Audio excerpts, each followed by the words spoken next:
Education Minister Jerome Fitzgerald says despite challenges to the posts of 2 school principals, the administrators will not be removed. He told us today the principals at the Anatole Rogers High School here in New Providence and Maurice Moore Primary School in Grand Bahama have the support of their teaching staff. Made it clear.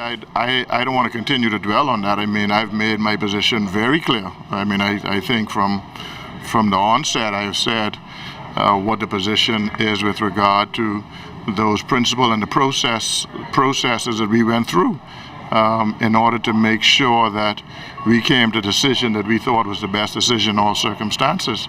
And so there's nothing that's going to change with regard to that. I think, if you look at, just reflect on what's happened over the last couple of weeks, it's obvious that those principals have the support of the teachers in particular.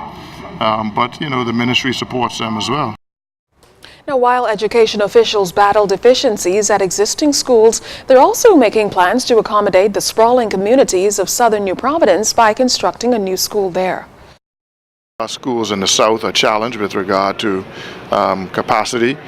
We have schools in the center of town which still have quite a bit of space, but the population has shifted, and so we're seeing more and more pressure on our schools in the south. And our planning division for years now has said that we need to put a school in the south, junior high.